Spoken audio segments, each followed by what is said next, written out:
Well, speaking of the whole racism thing, I just pulled up the Spreaker. Yeah. And I see that an episode we did 2 weeks ago has now topped 1,000 downloads. Which one? Black racism is black people's fault. Oh. 1,000. Nice title. And then our friendly chat with Don Dokken, we're at 1,000. Yeah, I figured that one would do pretty good. I had a lot of people message me during the week that really liked that. Yeah, they did, because it was the way that I explained it, because I too got a lot of comments from different people, how much they enjoyed that. It was almost like, it was like almost like inside the actor studio. Yeah. Kind of like the audience got to sit back and listen while, a couple of old friends just chatted about stuff. Yeah. And it was, I mean, and really, I don't know how closely you listened to it or not, but I stepped out, really, and it was really just you and him for the very most part talking. Right. And I mean, I added some things here and there, but between the three of us, we're all three friends. Sure. So I mean, for us three, it really isn't like an interview. Hey, man, so you're getting back in the studio. Who are you going to work with to produce it? Right. We don't talk like that, because we don't talk like that when we're off the air either. No, not at all. And it was really a very chilled out thing. I was surprised how much he put out there, though. Well, but the thing is when I had chatted with him about a week or so before, and I said, hey, it's been a while since we've had you on the show, and we'd like to just kind of catch up and shoot the shit with you. He goes, yeah, I come on, I'll hang out with you as long as you want. We'll just talk. Dude, I was in such an uncomfortable position with the next morning, though, because of all the Sean stuff. Right. And I mean, me and Sean are friends. Sure.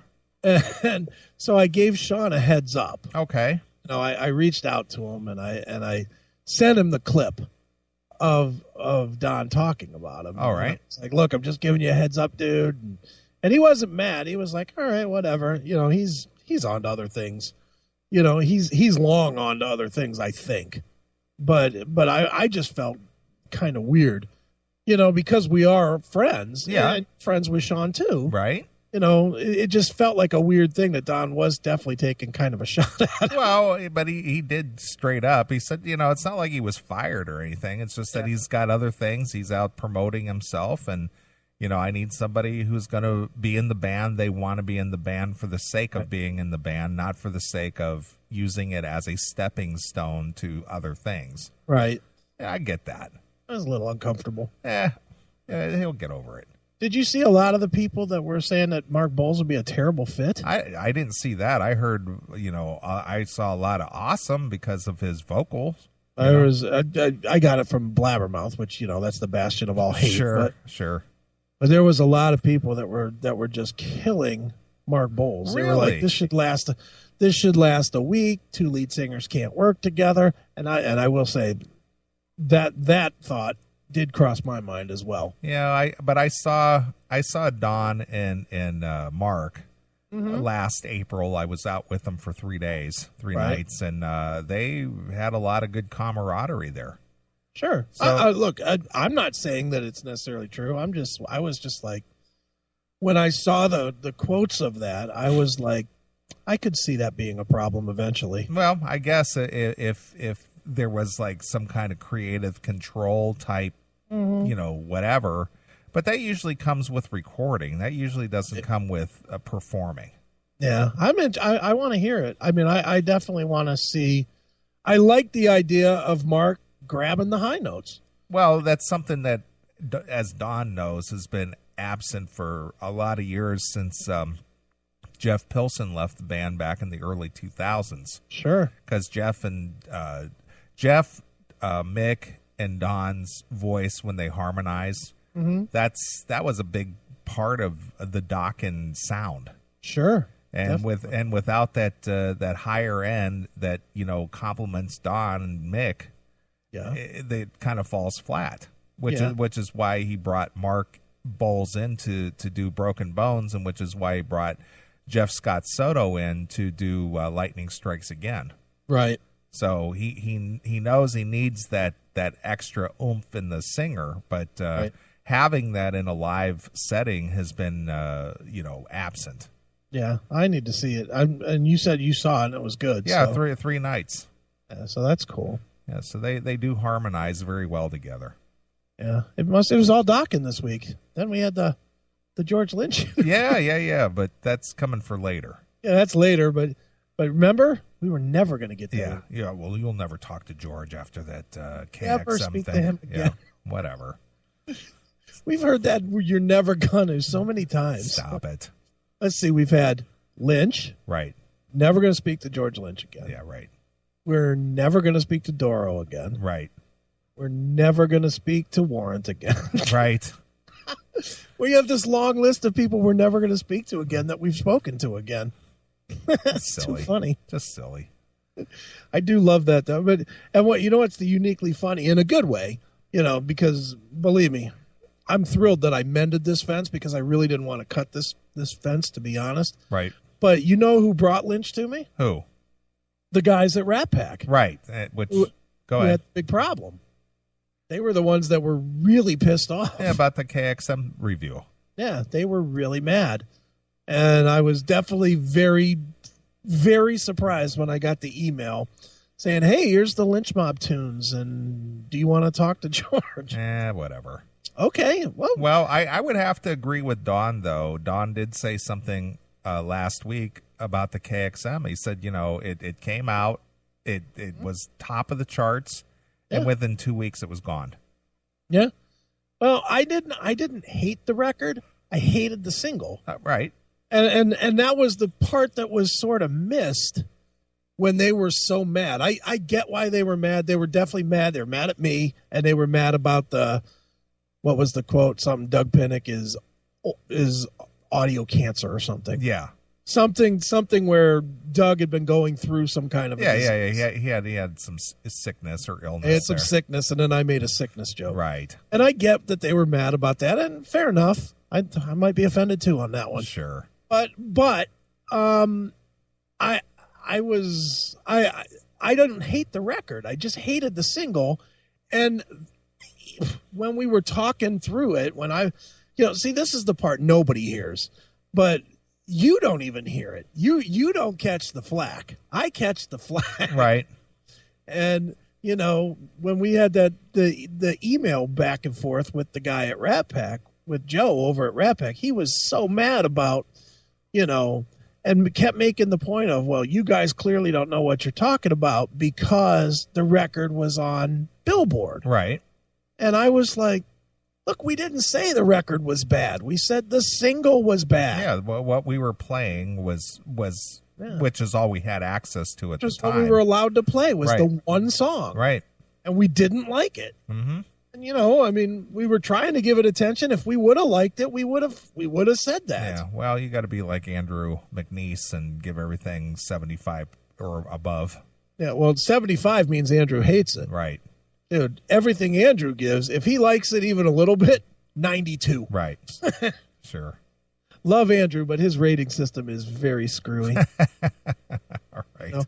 He'll take a record. He'll write 3 paragraphs of why it could be better, and then give it a 96. It's like, dude, how can that possibly be a 96? Well, you know who also kind of falls into that category every now and again, and I excuse him only because he's young? Who? Mikey.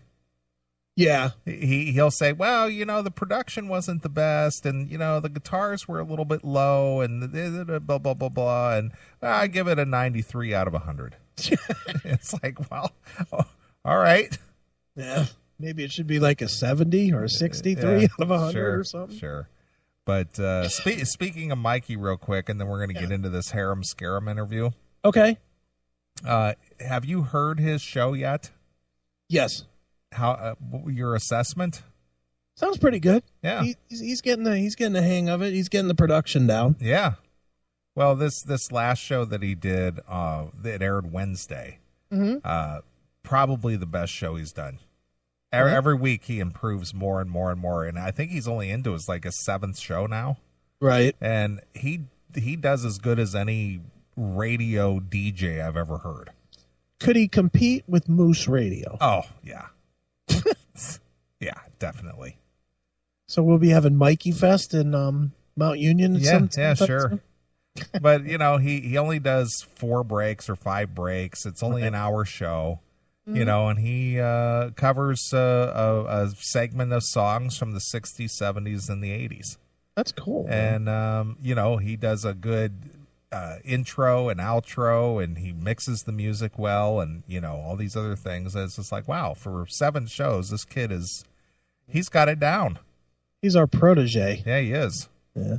You know who else? Speaking of kids that are doing well, you know who's really doing well that we've actually praised in the past? Who's that? That Cassius Morris kid. Yeah, I was gonna say so. Yeah. Yeah. Did you see that Adam Carolla came on his podcast? No, I did not see that. And he was invited onto Adam's show. Nice. He did a break with Adam, and then Adam did a break on his show. Oh. Well, good. And then guess who else decided to be on his podcast? Who would that be? Joe Rogan. Is that a fact? Yeah. Nice. Yeah, Cassie is kicking ass. Wow, over there. Look at that. Like that kid. Wow. Well, good for him. Yeah, and he does good stuff too. And then there's the Moose. Yeah. Then there's the Moose. And there's the Moose who can't fucking buy 5 listeners. Yeah, professionally trained broadcaster. Yeah, been to broadcasting school. Sounds like shit. I haven't checked out the Moose since we did that segment. I listened this week. It wasn't much better. I wanted to get his recap of Moose Fest. Oh. And might be worth doing. Okay. As he talks about, it was so great to meet you guys. And, man, I handed out a bunch of Cheetos. And, shut up. Did you ever get a reply back from your email? No. No? Did I tell you what I did on that email? Yeah. You sent him his own quotes out of one of his books. Yeah, I quoted Legend of Dog. Yeah. Cheeto lover. No, yeah, Cheeto lover 31. Right. Oh man, sometimes I'm a dick. No reply at all, though, huh? Nothing. Corolla's not on Stitcher anymore. What? Was not aware of that. Well, the Classic Metal Show is available on Stitcher, Steve Jackson. That's all you need to know. That's all you should care about. That's all you really need. Right. All right. Well, we're gonna get into this harem scarum. If you're listening to the Classic Metal Show live, you can jump in the chat room, chatandkill.com. Mm-hmm. Chris and I will be back, and we will just freeform it as we always do. And I Twittered today a little bit. And yeah, I saw you. You're a tweeting machine. Yeah, I'm out there Twittering 1 or 2 things. Yep. But regardless of that, I tried to get the fans engaged, but I got no reply. So of course, they're lazy. No reply at all. It's just up to us to do it. Sure, and that's fine because I enjoy doing it. Yeah. All right. Well, let's get into this harem scarum. Harem scarum's got a new release out. What's the name of it? 13. All right, and this is All I Need exclusively here on your Classic Metal Show.